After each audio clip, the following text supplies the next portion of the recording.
नमस्कार दोस्तों, आप सभी का स्वागत है आपके अपने YouTube चैनल सिविल वाला एग्ज़ाम में। जी हाँ दोस्तों, आप लोगों के लिए यहाँ पर प्री 2023, जी हाँ दोस्तों, चाहे आप किसी भी स्टेट से यहाँ पर प्री 2023 या आप किसी भी पेपर को देने जा रहे हैं जिसमें आपके करंट अफेयर संबंधित प्रश्नों को वहाँ पर आपसे पेपर में पूछा जाने वाला है, तो यहाँ पर उससे संबंधित क्लास आप सभी लोगों के सामने यहाँ पर डेली शाम को 8 बजे चलाई जा रही है।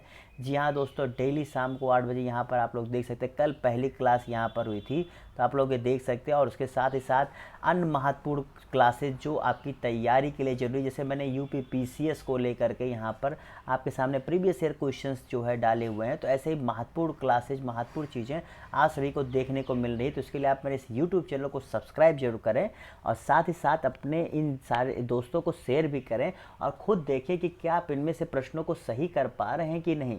क्योंकि अगर आप पेपर में जा रहे हैं तो आपको ज़रूर देखना चाहिए कि आप मेरे द्वारा कराए जा रहे प्रश्नों को सही कर पा रहे हैं या नहीं। अगर आप नहीं कर पा रहे हैं तो अभी भी आप बहुत पीछे हैं। तो इसलिए मेरी क्लासेस देखिए और अपने दोस्तों को भी शेयर करिए और जवाब दीजिए क्या होगा। तो भैया चलिए आज की इस क्लास को शुरू करते हैं। सभी को वेरी वेरी गुड इवनिंग। और बताइए क्या होगा इसका सही जवाब। चलिए भैया फटाफट जवाब दीजिए, इसका सही जवाब क्या होगा बताइए। यहाँ पर पूछ रहा है कि किस देश ने चावल की ऐसी प्रजाति तैयार की है जिसे साल भर उत्पादित किया जा सकता है और उसके लिए उसे प्रत्येक साल प्लांट करने की ज़रूरत नहीं है। प्लांट मतलब क्या, बोना। जैसे आपको पता है ना कि बुआई होती है फिर कटाई होती है, तो मतलब हर साल आपको बुआई करने की ज़रूरत नहीं है। तो भैया इस जो यहाँ पर उसकी इस प्रजाति को डेवलप किया गया है उसका नाम पता है क्या है? PR23। क्या नाम है उसका? PR23 उसका नाम है। और ये विकसित किया है आपके चीन ने।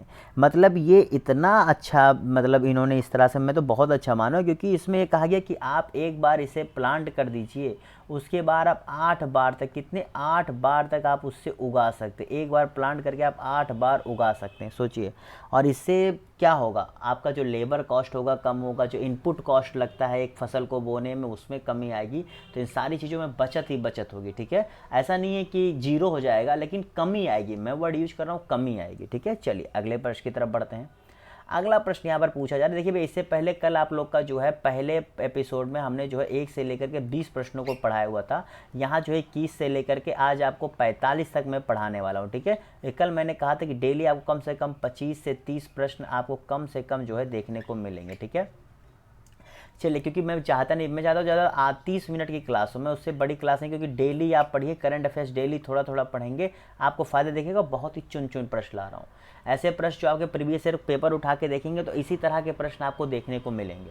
तो उन्हीं आधार पर मैं प्रश्न लेकर के आ रहा हूँ। आप लोग एक बार पढ़िए और देखिए सही हो रहा है कि नहीं, एक बार ज़रूर देखिए। आपको आ रहा है फिर भी देखो कि आप सही कितना कर रहे हो, क्योंकि अगर आप जब तक खुद का आकलन नहीं करोगे तो कैसे बात बनेगी।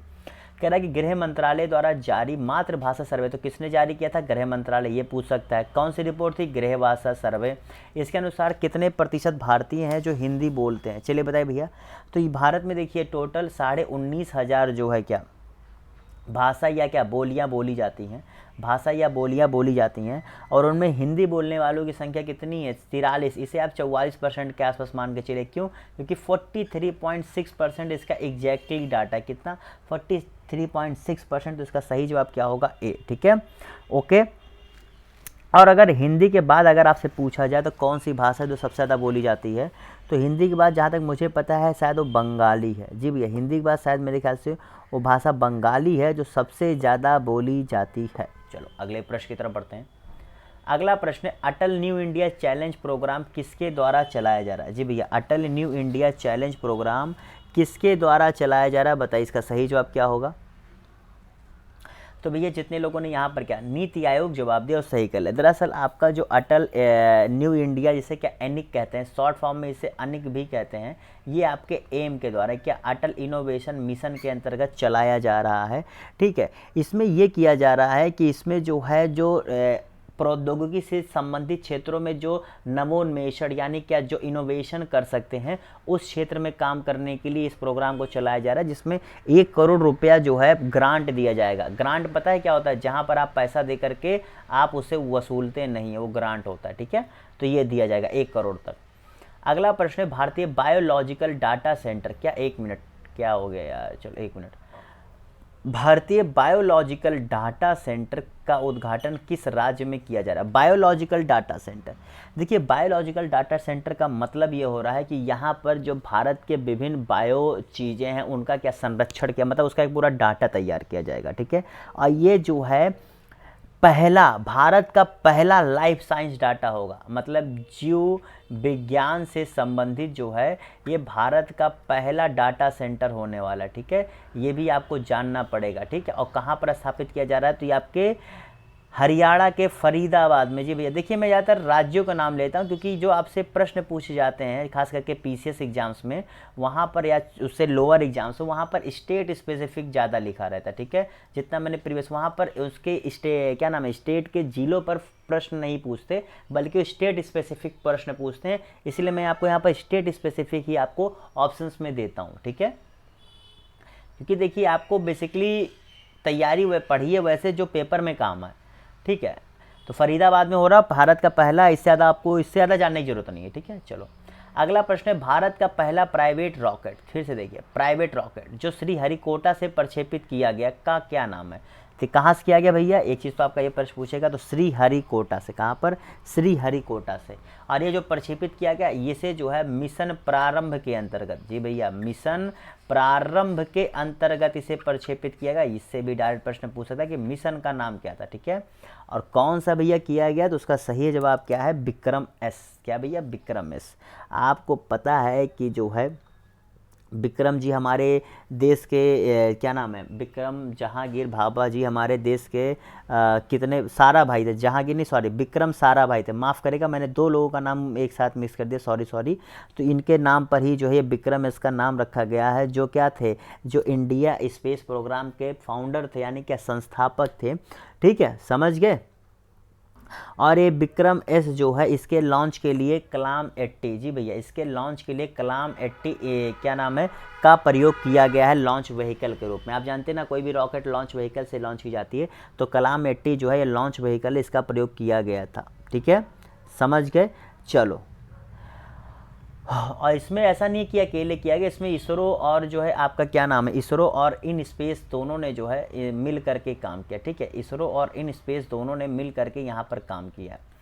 अगले प्रश्न की तरफ बढ़ते हैं, क्योंकि देखो इसरो खुद चाह रहा है कि प्राइवेट आगे आए, क्योंकि क्या होता है काफ़ी मिसाइल्स प्रक्षेपित करने में देरी होती है, क्योंकि उसके पास अलग ऑर्डर्स होते हैं ना, उनको भी करना होता है। इसे कई देश इस समय इसरो को ऑर्डर भी देते हैं उनका मिसाइल प्रक्षेपण के लिए, कई देश हैं। अगला है, देश का पहला सबसे बड़ा डाटा सेंटर कहाँ पर स्थापित किया गया? तो चलिए बताइए देश का सबसे बड़ा डाटा सेंटर कहाँ पर स्थापित किया गया भैया?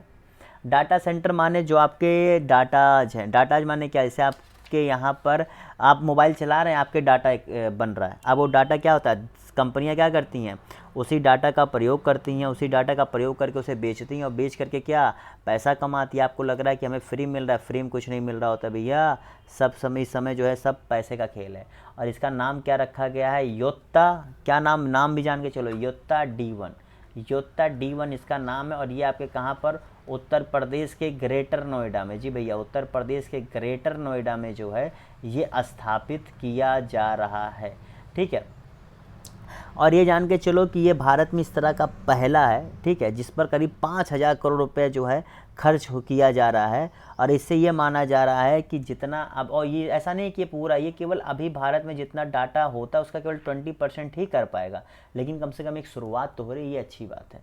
वरना हमारे डाटा बाहर चले जाते हैं, चोरी हो जाते हैं और हम लोग को पता नहीं लगता है, और पैसा वो कमाते हैं, हम लोग बेवकूफ़ बन करके उनका उपयोग, उनके हाथों में नाच रहे होते हैं।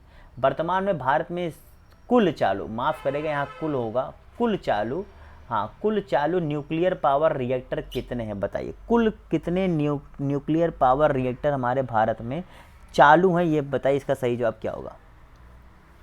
तो भारत में अगर पूछा जाए कि न्यूक्लियर रिएक्टर से कुल कितना बिजली उत्पादन होता है, तो 6,780 मेगावाट, जी भैया 6,780 मेगावाट कह रहा हूँ, ध्यान देना, गीगावाट मत समझ लेना।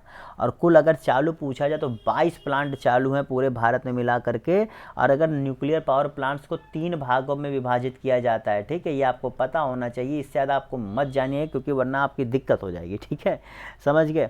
तो ये जो है आपका है। और आपको ये बता दूं कि 2020 में आपके रसिया में जो है उसने विश्व का पहला जो है फ्लोटिंग न्यूक्लियर पावर प्लांट जो है बनाया था। तो रसिया ने भैया, रूस ने, ठीक है, पहला तैरता न्यूक्लियर पावर प्लांट जो है बनाया था। ठीक है, तैरता हुआ, समझ गए। ये सारी चीज़ें आपको बता रहा हूँ क्यों, क्योंकि आप अपनी तैयारी को अच्छे से और धारदार बना सकें। चलो यहाँ पर अगला प्रश्न है, केंद्र सरकार ने सभी टीवी चैनलों को कितने मिनट प्रतिदिन राष्ट्रीय इंटरेस्ट की चीज़ों को दिखाना अनिवार्य कर दिया है? जी भैया, उसने साफ कह दिया है कि अगर आप यहाँ पर इंडिया में हैं और आप अगर इंडिया में अपना प्रसारण करना चाहते हैं तो आपको इतने मिनट के लिए इन चीज़ों का जो राष्ट्र संबंधित और राष्ट्र निर्माण के लिए ज़रूरी है उसका प्रसारण करना पड़ेगा। तो ये कितने मिनट के लिए भैया? तो जितने लोगों ने यहाँ क्या 30 मिनट जवाब दिया, जी भैया, प्रतिदिन आपको 30 मिनट प्रतिदिन जो राष्ट्रीय और क्या नाम है पब्लिक लाइफ के लिए ज़रूरी है उसे जो है किया जाएगा।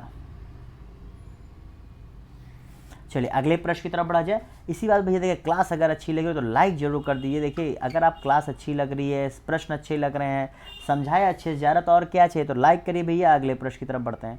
अगला प्रश्न है, गोलकोंडा फोर्ट था, माफ़ करिए पोर्ट नहीं, गोलकोंडा पोर्ट माने बंदर का, फोर्ट माने किला होता है, ठीक है। तो गोलकोंडा फोर्ट किस राज्य में स्थित है, बताइए भैया इसका सही जवाब क्या होगा। देखिए दरअसल गोलकोंडा फोर्ट आपका जो है न्यूज़ में रहा क्योंकि आपका जो इसके अंदर कुतुब शाही टॉम्ब नहीं है, कुतुब शाही मकबरा। मैं अगर इंग्लिश में लिख रहा हूँ कोई दिक्कत तो नहीं है ना, क्योंकि देखिए आप लोग, मुझे पता है हिंदी के छात्र, लेकिन मैं जानबूझ कर थोड़ा थोड़ा इंग्लिश लिखता हूँ जिससे आप लोग थोड़ा सीखें, ठीक है। कुतुब शाही टॉम्ब, ओके, ये जो है इसके अंदर स्थित है और इसे 2022 में हुआ क्या है, इसे 2022 में आपके क्या यूनेस्को द्वारा एशिया पैसिफिक अवार्ड मिला है। कौन सा, यूनेस्को द्वारा, ठीक है, मैं बता रहा हूँ समझते चलो। एशिया पैसिफिक माने क्या, प्रशांत महासागर और हिंद महासागर के लिए जो यहाँ पर अवार्ड बना हुआ है वो किसमें, वो किसके लिए भैया, cultural heritage conservation. Cultural heritage conservation मतलब इन्होंने इन चीज़ों को बहुत ही अच्छे से क्या सहेज कर रखा हुआ है, इसके लिए इन्हें यह अवार्ड मिला हुआ है। तो बताइए भैया कहाँ पर स्थित है। अब इतना बताने के बाद नहीं समझे तो दिक्कत हो जाएगी। तो जितने लोगों ने यहाँ पर इसका सही जवाब क्या दिया है, तेलंगाना, जितने लोगों ने क्या यहाँ पर तेलंगाना जवाब दिया है वो सही कर ले, ठीक है, तेलंगाना को मिला है। और जो आप ये गोलकोंडा फोर्ट देख रहे हैं इसके अंदर बहुत सी चीज़ें आप देखने को मिलेंगे, ठीक है। देखिए 2022 में कुछ महत्वपूर्ण जो अवार्ड्स मिले हुए हैं उनको मैं यहाँ पर लिस्ट कर देता हूँ जिससे आप एक बार बढ़िया से रख लीजिएगा। देखिए 2022 के लिए मैं बता दूँ, अवार्ड ऑफ एक्सीलेंस मिला है आपके छत्रपति शिवाजी महाराज वास्तु संग्रहालय म्यूजियम मुंबई महाराष्ट्र को, ठीक है। एक्सीलेंस का किसे मिला है, जो आपका म्यूजियम है महाराष्ट्र का उसे मिला है। अवार्ड ऑफ मेरिट आपके दिया गया है जो दामाकोंडा फोर्ट है, कौन सा, दामाकोंडा फोर्ट है तेलंगाना का, उसे मिला है, ठीक है। और साथ ही साथ बाईकुल्ला स्टेशन, देखिए मेरिट का दो लोगों को मिला है। बाईकुल्ला स्टेशन जो मुंबई में है और दूसरा क्या, डोमा कोटा फोर्ट, ओके। इसे ये आपका किस में, तेलंगाना में ही, आपके महाराष्ट्र में ये स्टेशन है, रेलवे स्टेशन है, ये किला है। और एक्सीलेंस कौन सा मैंने बताया ना, छत्रपति शिवाजी महाराज वास्तु संग्रहालय म्यूजियम को, ओके, ठीक है। चलिए, और पता है आपको ये जो आपका बाईकुल्ला रेलवे स्टेशन है जो महाराष्ट्र में है, ये एशिया का सबसे पुराना, एशियाज ओल्डेस्ट यानी क्या, एशिया का सबसे पुराना जो है आपका रेलवे स्टेशन है। तो ये भी बहुत हिसाब से इंपॉर्टेंट क्वेश्चन हो जाता है, पूछ सकता है आपसे, क्योंकि देखिए पूछने वाला वन लाइनर ही पूछेगा लेकिन घुमा के भी पूछ सकता है, ठीक है। अगला प्रश्न, निवेशक दीदी योजना किसने चलाई है, निवेशक दीदी योजना किसने चलाई है, चलिए जवाब दीजिए। इंडिया पोस्ट पेमेंट बैंक ने चलाई है, या रिजर्व बैंक ऑफ इंडिया ने चलाई है, या फिर आपके वित्त मंत्रालय या महिला एवं बाल विकास मंत्रालय। तो जितने लोगों ने यहाँ पर इसका सही जवाब क्या दिया, India post payment bank, India post payment bank जो है चलाया गया है। और साथ ही साथ ये भारत का पहला तैरता, जी भैया ये भारत का पहला तैरता फाइनेंशियल लिटरेसी कैंप था, यानी क्या इसमें लोगों को फाइनेंशियली जो है कैसे जागरूक किया जाए, उन्हें कैसे शिक्षित किया जाए, उसके लिए ये था, ठीक है। जागरूक शिक्षित करने के लिए कैंप लगाया गया था जिसे क्या निवेशक दीदी नाम किया है। इसमें केवल महिलाओं को जो है शिक्षित किया जा रहा था, ठीक है। और ये आपके कहाँ पर हो रहा, तो भैया आपके डल लेक में, जो आपका डल लेक है, कहाँ पर आपका डल लेक है आपका जम्मू एंड कश्मीर में, वहाँ पर इसका आयोजन किसके द्वारा किया गया भैया, इंडिया पोस्ट पेमेंट बैंक द्वारा इसका किया गया था। ठीक है, समझ गए। चलिए इसका जो है, हाँ इसका कॉन्सेप्ट क्या था ये पूछ सकता है, ये बहुत बार पूछता है, यूपी पीसीएस में तो पूछ लेता है। By the women, by the women, for the women. आप मैं बता रहा हूँ, अगर आप लोग रोज़ जो है 25 से 30 प्रश्न अगर पढ़ने लग जाते हैं करंट अफेयर्स के, यकीन मानिए अभी से आप लोग अगर इतना पढ़ते हैं ना, आप पूरा आराम से कवर कर लेंगे, परेशान होने की ज़रूरत नहीं है। ठीक है, चलिए अगले प्रश्न की तरफ बढ़ते हैं। अगला प्रश्न है, भारत का कौन सा राज्य भारत का पहला श्याम प्रसाद मुखर्जी रूर्बन मिशन के अंतर्गत चुना गया, बताइए कौन सा भैया जो है भारत इसके रूर्बन मिशन के अंतर्गत चुना गया है। तो जितने लोगों ने यहाँ पर क्या, मिजोरम, जी भैया मिजोरम का आपका जो ऐजवाल ज़िला है, ऐजवाल ज़िला, उसके अंतर्गत जो है ये जो है इसको चुना गया है। और देखिए इसमें होगा क्या, इसमें ये होगा कि रूर्बन मिशन में ये फोकस किया जा रहा है कि जो भी उस वहाँ के गांव के रहने वाले के जो ज़िंदगी हैं, ठीक है, जो लोग निवास करते हैं, उनकी उस ज़िंदगी को जो है संरक्षित करना, ठीक है, और साथ ही साथ उसको थोड़ा सा और आगे बढ़ाना और उनको ज़्यादा से ज़्यादा सुविधाएं जो हो सके वो देना। ठीक है, और अगर देखिए अगर श्याम प्रसाद मुखर्जी रूर्बन मिशन कब स्टार्ट हुआ, तो भैया तो 2016 से, ये भी प्रश्न पूछ रहा था कब से, 2016 से ये स्टार्ट हुआ था। ठीक है, और इसमें क्या होगा, 300 क्लस्टर जो है इसमें जो है बनाए जाते हैं। ठीक है, 300 क्लस्टर, तो बहुत डिटेल में आपसे नहीं पूछता है, बस मोटा मोटी जो है इसमें आपसे ये पूछा जाता है। ठीक है, इसमें सॉरी माफ़ करिएगा, 300 क्लस्टर बनाए जाने का लक्ष्य जो है इस योजना के अंतर्गत रखा गया। माफ़ करिएगा शायद मैंने कहा इसमें नहीं है, टोटल लक्ष्य, ये टोटल लक्ष्य है 300 क्लस्टर बनाए जाने का इसके अंतर्गत। ठीक है, चलिए अगले प्रश्न की तरफ बढ़ते हैं। भारत में विश्व के कुल हिस्से का कितना प्रतिशत बाजरा उत्पादित किया जाता है, चलिए बताइए भैया, भारत में कुल उत्पादित हिस्से का कितना प्रतिशत जो है बाजरा भारत में उत्पादन होता है, चलिए बताइए। तो जितने लोगों ने क्या 41% जवाब दिया है, क्या 41% जवाब दिया, वो सही कर ले। मैंने भी आपको कल के क्लास में बताया था कि रोम या इटली में जो है इसका वो हो रहा है, क्या रोम या इटली में इसका आयोजन किया जा रहा है, जो इस FAO उसका मना रहा है। और आज क्या प्रश्न है कि 41% ये होता है। ठीक है, ओके क्लियर। लेकिन पता है ये उत्पादन तो एक था, लेकिन अगर एक्सपोर्ट पूछा यानी दूसरे देशों को भेजता कितना, केवल 1%, यानी विश्व के कुल जितने एक्सपोर्ट होते हैं उसका केवल 1%, क्योंकि भारत में ही यार, फिर बता रहा हूँ, भारत जनसंख्या इतनी ज़्यादा है कि उसे उत्पादन भी करना मजबूरी है, और फिर उत्पादन करने के साथ क्या उसे उपभोग भी करना पड़ता है क्योंकि जनसंख्या। जीवन प्रमाण क्या है, जीवन प्रमाण जो एक डिजिटल जीवन प्रमाण पत्र है का उपयोग किनके लिए किया जाएगा, चलिए बताइए, जीवन प्रमाण का उपयोग किनके लिए किया जाएगा, बताइए इसका सही जवाब क्या होगा।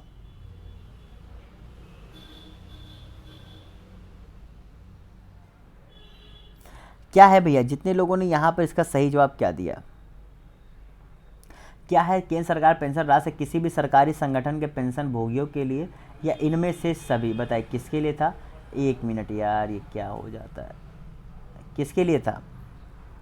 तो भैया जितने लोगों ने यहाँ पर इसका सही जवाब क्या दिया, इनमें से सभी, क्या भैया इनमें देखिए, इनमें से सभी के लिए जो है इसकी स्थापना की गई थी, ये जीवन प्रमाण के अंतर्गत। इसमें आपको क्या होगा, आपका जो आधार कार्ड होगा उससे क्या आपको जो है जो बायोमेट्रिक आपकी चीज़ें होंगी वो आपका क्या, जैसे आपको अभी भी जब पेंशन भोगी जो होते हैं ना, उन्हें जब भी अपना पैसा निकालना होता है तो उन्हें क्या अपना जीवन प्रमाण पत्र देना पड़ता है।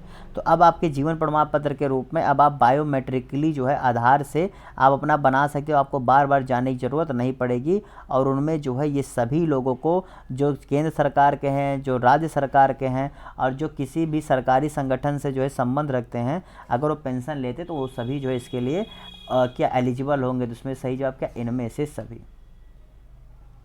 भारतीय रेलवे ने किस वर्ष तक टिल्टिंग ट्रेन को जारी करने का विचार रखा है, टिल्टिंग ट्रेन को जारी रखने का विचार रखा है, बताइए। तो भैया देखिए इसका सही जवाब जितने लोगों ने क्या 2026 जवाब दिया, और सही कर ले। बेसिकली टिल्टिंग ट्रेन का मतलब क्या है, दरअसल जब आप ट्रेन देखते हैं ना, जब आप ट्रेन देखते हैं पटरी ऐसे होती है, ठीक है, और कहीं पटरी आपको ऐसे घुमावदार मिलती है, कहीं ऐसे होती है। तो देखिए जब पटरी सीधी होती है ना, तब वहाँ पर ट्रेन की स्पीड आप देखते हैं कि बिल्कुल एक समांतर होती है, लेकिन जब मोड़ आने लगते हैं तो ट्रेन की स्पीड बीच में थोड़ी सी रुकती है, फिर जब सीधे आती तेज़ हो जाती है।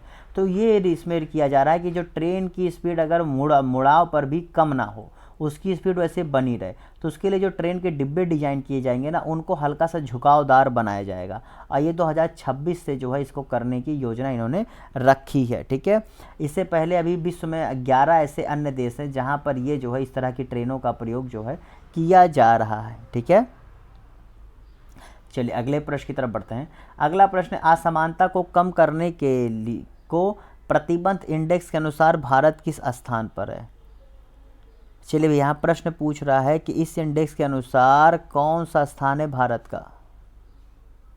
तो जितने लोगों ने यहाँ पर क्या 123 जवाब दिया है, क्या 123, इसे क्या कहते हैं, अंग्रेजी में कहते हैं CRI इंडेक्स। इसका होता है commitment to reducing inequality, commitment to reducing inequality इसे कहते हैं। और 123वां स्थान भारत का है, और कुल 161 देश इसमें क्या भाग लेते हैं। और इसे जो है अगर प्रिपेयर के तो Oxfam international and development finance के द्वारा जो है इसको क्या, इस रिपोर्ट को तैयार किया जाता है, ठीक है। चलिए भैया अगले प्रश्न की तरफ बढ़ते हैं। अगला प्रश्न है, भारतीय बंदरगाह ने 2030 तक प्रति टन कार्गो से होने वाले कार्बन उत्सर्जन को कितने प्रतिशत कम करने का लक्ष्य रखा है। मतलब कि इसमें यह कहा जा रहा है कि जो हम लोग कार्गो मतलब क्या, जो सामान को एक स्थान से दूसरे स्थान तक भेजते हैं, तो उसे कार्गो को जब एक स्थान दूसरे स्थान तक भेजते हैं तो उसमें क्या आपका उत्सर्जन होता है कार्बन, उस कार्बन को कम करने के लिए जो इन्होंने कहा है। तो बताइए कितने प्रतिशत जो है, कितने प्रतिशत इन्होंने रखा है लक्ष्य। तो जितने लोगों ने यहाँ पर इसका सही जवाब क्या दिया है, 1 मिनट, इसका जहाँ तक मुझे पता है, 1 सेकंड रुक जाइएगा, थोड़ा सा मुझे यहाँ पर कंफ्यूजन लग रहा है। शायद 40%, 30% या 40% यहाँ पर इसका लक्ष्य रखा गया है। 1 मिनट रुक जाइएगा, चलिए इसे मैं अभी बताता हूँ आप सभी को, ठीक है, इसे मैं अभी बताता हूँ। चलिए अगले प्रश्न की तरफ बढ़ते हैं। अगला प्रश्न यहाँ पर कि कावेरी दक्षिण वाइल्ड लाइफ सेंचुरी को नया सेंचुरी घोषित करने के साथ तमिलनाडु राज्य में कुल कितने जो है यहाँ पर वो हो गए, बताइए कुल कितने हो गए, इसका सही जवाब क्या होगा।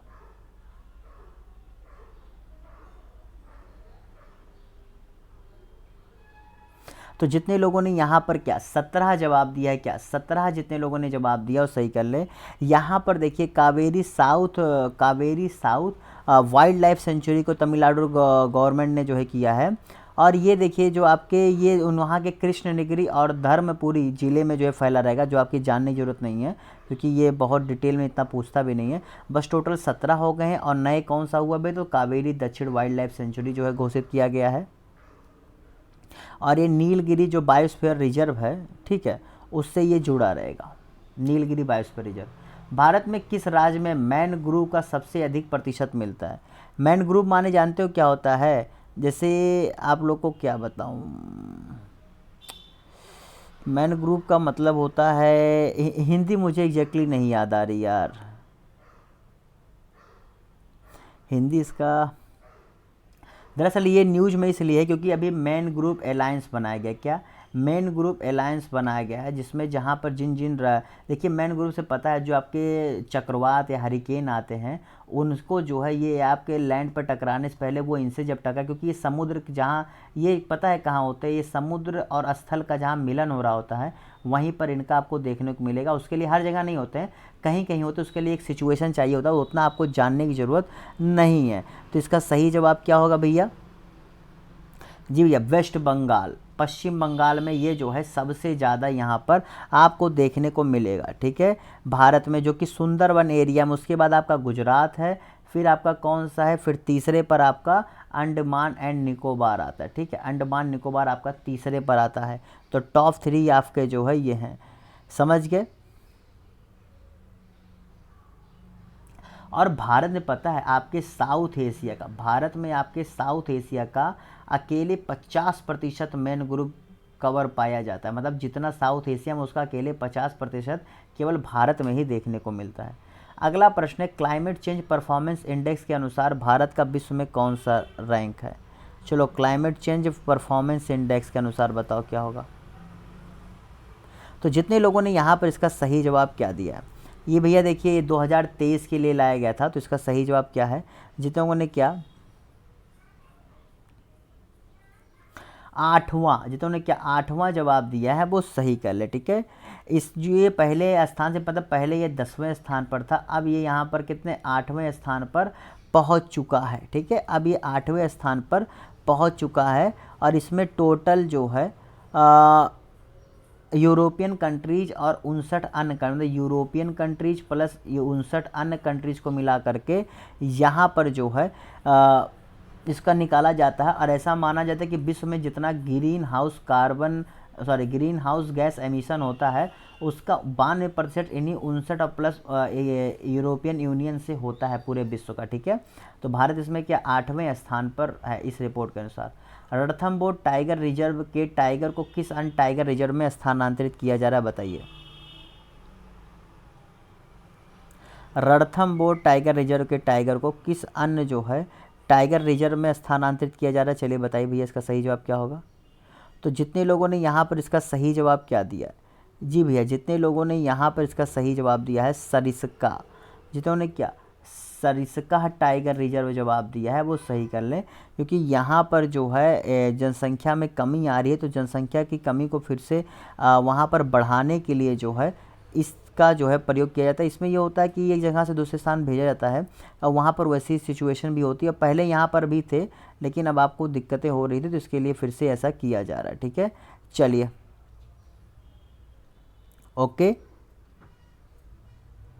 अगले प्रश्न की तरफ बढ़ते हैं। यहाँ पर अगला प्रश्न है यहाँ पर, एक मिनट बोलते बोलते थोड़ा सा, एशिया का सबसे बड़ा कंप्रेस्ड बायोगैस प्लांट कहाँ पर लग रहा है? एशिया का सबसे बड़ा कंप्रेस्ड बायोगैस प्लांट कहाँ पर लग रहा है बताइए। ये एशिया का सबसे बड़ा है। तो जितने लोगों ने यहाँ पर इसका सही जवाब क्या दिया, जितने लोगों ने यहाँ पर इसका सही जवाब क्या पंजाब दिया, जी भैया पंजाब के आपके संगरूर में, पंजाब के आपके संगरूर में एशिया का सबसे बड़ा जो है यहाँ पर कंप्रेस्ड आपका कंप्रेस्ड बायोगैस प्लांट आपका लग रहा है, ठीक है, समझ गए। और आपको क्या ही बताया जाए, इसके लिए कि एक योजना चलाई जाती है सतत, जिसमें कहा जाता है जो 2018 से चलाई जा रही है कि जो हमारा भारत होगा वो इन सब चीज़ों के प्रोडक्शन सिस्टम को जो है ज़्यादा ज़्यादा बढ़ाएगा, इसे स्थापित करेगा। तो ये सतत जो है ये CBG क्या कंप्रेस्ड बायोगैस गैस से ही संबंधित है, ठीक है, सतत इनिशिएटिव। विश्व का सबसे शक्तिशाली रॉकेट फॉल्कन हैवी रॉकेट किसके द्वारा लॉन्च किया गया बताइए। तो भैया किसके द्वारा लॉन्च किया गया, जितने लोगों ने यहाँ पर इसका सही जवाब क्या दिया है स्पेस एक्स, जितने लोगों ने क्या स्पेस है, जी भैया अमेरिका की जो इलॉन मस्क को जानते हो ना, इलॉन मस्क ही भैया जो है इसके जो है वो क्या कहते हैं CEO हैं, और इसी ने अब तक का सबसे बड़ा सबसे शक्तिशाली जो है रॉकेट लॉन्च किया है, ठीक है, फॉल्कन हैवी रॉकेट जिसका नाम दिया गया है। और आपके भारत जितने अभी विश्व में ना उसका 2 गुना जितना मजबूत है, ये जो अभी तक विश्व में उसका 2 गुना मजबूत है, शक्तिशाली। बाद में मजबूत क्यों कह रहा हूँ मैं समझ नहीं पा रहा हूँ, मतलब मजबूत तो है ही, शक्तिशाली की बात हो रही है। चलिए अगला प्रश्न है, भारत का पहला प्राइवेट निर्मित रॉकेट विक्रम किस मिशन के अंतर्गत प्रक्षेपित किया जाएगा। चलो अभी मैंने शायद ये प्रश्न कराया था, बताइए, देखता हूँ कितने लोग क्लास ध्यान से लेते हैं, ये बताएगा कि आप लोग कितने ध्यान से क्लास लेते हैं।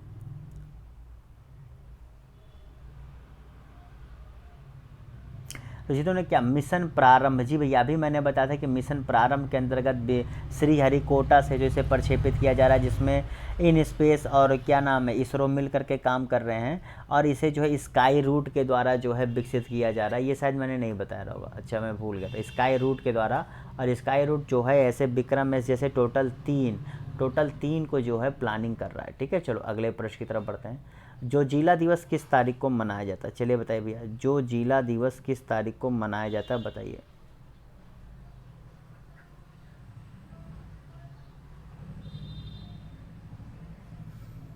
हम्म तो जितने उन्होंने क्या 1 नवंबर जवाब दिया है, क्या 1 नवंबर जवाब दिया है, वो सही कर ले। देखिए दरअसल जो आपका जोजिला है ये एक पास है जो आपके कश्मीरी वैली को इंडस वैली जो आपका डिजर्ट एरिया है लद्दाख का, उससे जो है ये जोड़ता है। ठीक है, यहीं पर जो है जोजिला वार मेमोरियल भी बनाया गया है द्रास के पास। ठीक है, जोजिला वार मेमोरियल बनाया गया है। दरअसल आपका ऑपरेशन बाइसॉन, कौन सा ऑपरेशन बाइसॉन जो है 1948 में चलाया गया था। ठीक है, और इसी के बाद जो है भारतीय आर्मी ने जो आपके पाकिस्तानी रिफ्यूजी और जो अंदर घुस आए थे उनको हटाया था। 1948 आप समझ रहे हैं ना, उस समय की बात हो रही है जब कश्मीर पर हमले के लिए जो है पाकिस्तानियों ने अटैक किया था, समझ गए। और ये इस तरह से है कि पहली बार टैंक का प्रयोग जो है, पहली बार टैंक का प्रयोग जो है किसी भी युद्ध में किया गया था इतनी ऊंचाई पर। ऊंचाई के हिसाब से बता रहा हूँ, ऐसा नहीं कि पहले टैंक था ही नहीं था, लेकिन इतनी ऊंचाई पर पहली बार टैंक का प्रयोग किसी युद्ध में किया गया था। चलो भैया आज का आखिरी प्रश्न बताए इसका सही। मनुआ लोआ किस द्वीप से संबंधित है, मनुआ लोआ किस द्वीप से संबंधित है बताइए। इस आखिरी प्रश्न साथ क्लास खत्म करते हैं। रोज़ शाम को भैया 8 बजे आना मत भूलिए, क्योंकि यहाँ पर आपको करंट अफेयर्स स्पेशल क्लास चलाई जा रही है। 25 से 30 प्रश्न आपको देखने को मिलेंगे, और ऐसे ही आपको डिटेल में आपके पेपर के लिए ज़रूरी, और ऐसे ही आराम से, मैं कोई जल्दबाजी में नहीं पढ़ाता, क्योंकि मैं जानता हूँ आप धीरे धीरे पढ़िए, खुद से जवाब देने की कोशिश करिए, जो चीज़ें बताई जा रही हैं उसको आराम से लिखिए, क्योंकि अगर आप ये चीज़ें करते हुए पढ़ते हैं ना तभी मतलब है। आप एक बार पढ़ लिए फिर पता लगा बाद में बैठ करके फिर वही क्लास दे करके लिख रहे हैं, तो यकीन मानिए आपका डबल समय जाता है और उससे आपका कुछ कंक्रीट नहीं हो पाता। इसलिए क्लास को मैं जानता हूँ कि क्या ज़रूरी है आपके लिए, उस हिसाब से पढ़ाता हूँ। बस आपको पढ़ते समय पूरी क्लास को देखना है, लाइक करना है, सब्सक्राइब करना है, अपने दोस्तों को शेयर करना है। ये सब्सक्राइब नहीं करोगे तो इसकी अन्य क्लासेज की नोटिफिकेशन आपको नहीं मिलेगी।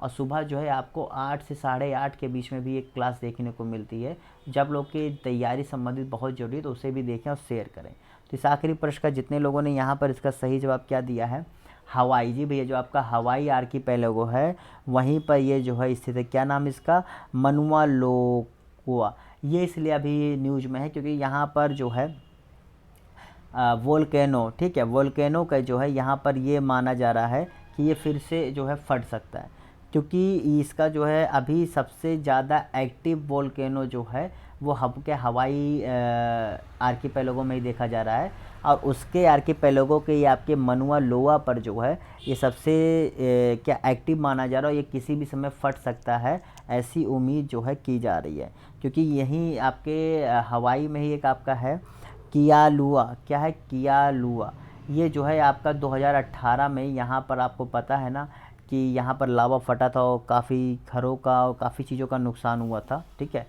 तो चलिए भैया इसी के साथ इस क्लास को यहीं समाप्त करते हैं, फिर मिलेंगे आप लोगों से कल सुबह 8 से 8:30 के बीच में। तब तक के लिए goodbye, have a good day, bye bye, tata, see you. और फिर बता भैया सब्सक्राइब नहीं किया तो कर दो, क्योंकि सब्सक्राइब नहीं करोगे तो तक आपको नोटिफिकेशन और अन्य क्लासेज के बारे में नहीं पता लग पाएगा। ऐसे bye bye, tata, see you, goodbye, सब खैर, गुड।